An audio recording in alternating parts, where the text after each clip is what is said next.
Hello, everybody. This is Nik and Adinah Johnson. Ms. Johnson, Yes, how are you doing, sir. ma'am? Great. All right. Today, we're going to start a particular concept. And this particular concept is the emotional jug. Now, the emotional jug, to give credit where credit is due, is something that originates from the PAIRS organization. PAIRS being one of the certifications that we first started our marriage coaching journey was from within PAIRS. So this particular concept is known as the emotional jug. So there's going to be two videos of this. First of all, it is explaining what the emotional jug is. The second portion of that will be how to empty your emotional jug. Because sometimes we can get things inside of there that we don't want. We need to figure out how to get them out. So that's what we're going to do. So what I'm going to do now is I'm actually going to bring up a visual of what the emotional jug is, kind of walk everyone through it. And then from that particular point, it will set us up for success when we talk about emptying our jug.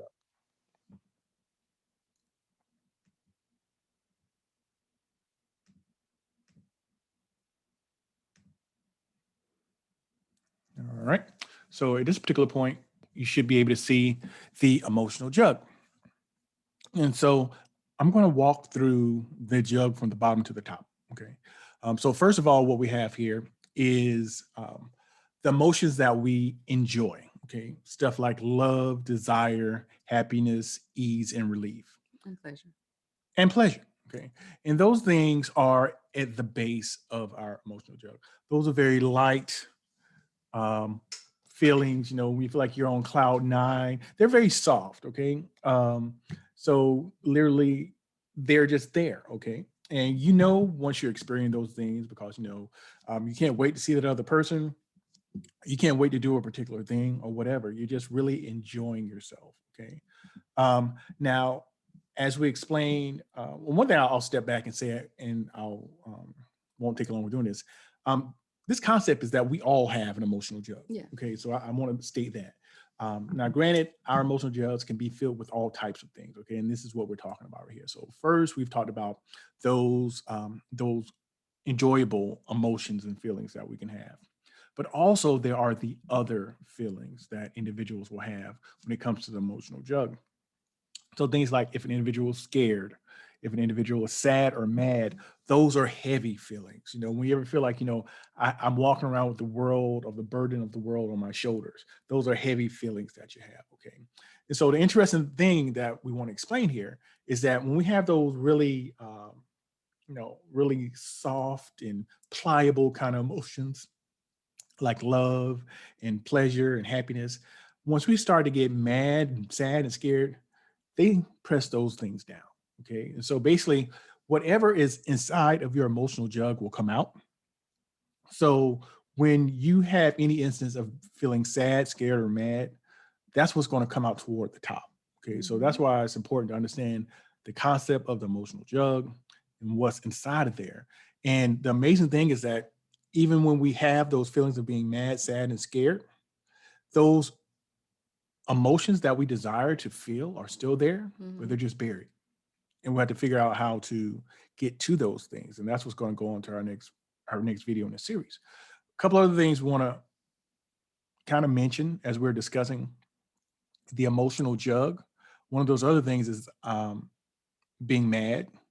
And we talk about anger and basically being mad is the same thing. So anger is what, honey? A secondary emotion. A secondary emotion, yes. Why do we call it a secondary emotion? Because anger is usually triggered by something else. Okay. Or do you feel unappreciated? Do you feel neglected? Disappointed. Do you feel disappointed? Those things can lead to an individual becoming angry. But when an individual is angry, the great part about it is that if you deal with the underlying emotion, those feelings of anger will dissipate. Okay, so if we can figure out what we have to do in that situation where you feel, unappreciated, if that person that you feel like should be appreciating you shows appreciation, uh, those feelings of anger will subside. Okay. Also, a good apology will cause those things to subside also. Yes, a hearty apology will make those things happen. But they can come back if the person continues to display the behaviors that brought on those feelings. Even though we have to take responsibility for our feelings, But if we get disappointed again, here comes the mad, scared, Mhm. angry. Yeah. And that reminds me, we actually have a video on apologies, which will be at the end of this video. Yeah. I'll make sure to link to it in the thumbnails and whatnot at the end. Also, the last couple parts of the emotional jug that we will discuss is the lid of indifference. The lid of indifference is a scary place. And why is it a scary place? Because usually the person has checked out. Um, how does being indifferent look? You could have a husband or a wife who could be screaming at the top of their lungs to their spouse, Yeah. and that spouse will be unfazed by it. Yeah. They won't care. They're indifferent. Okay.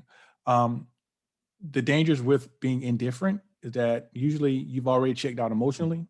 So what's going to happen is that you're going to physically check out next. Mm-hmm. So that's one of the things about that lid of indifference. So if you're at this point where you don't care, that's a problem.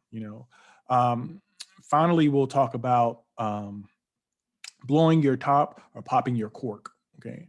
When you're doing that, that means that whatever is inside of you is coming out. Mm-hmm. Now, part of the reason why it has to you pop your cork is because usually you don't try to suppress those mad, sad, excuse me, you usually don't try to suppress those happy feelings. Mm-hmm.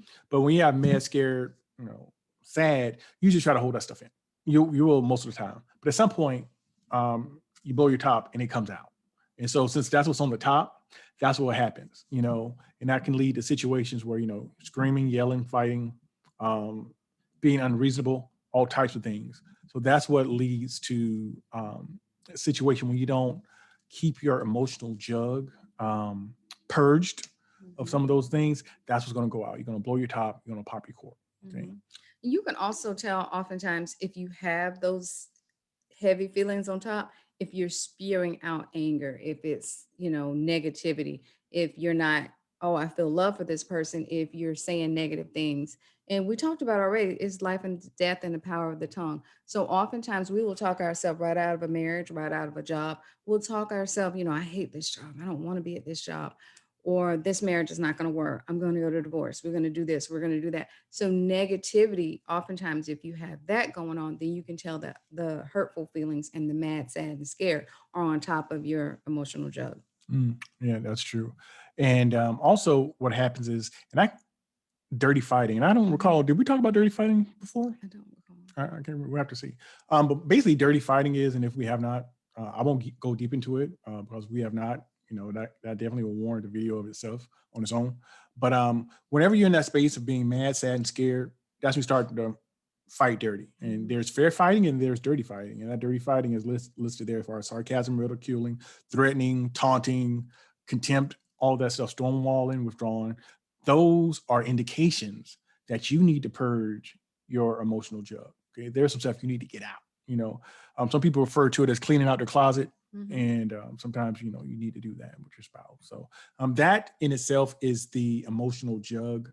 We want to make sure to kind of level set on what that was, how we all have it, and the goal is to get that stuff out of you that should not be there, Mhm. that keeps you from really having an enjoyable relationship, so that you can get to those things that's buried down low, the happiness, the pleasure, the desire, and the love. Okay, Mhm. so that's one of the biggest things we want to do here.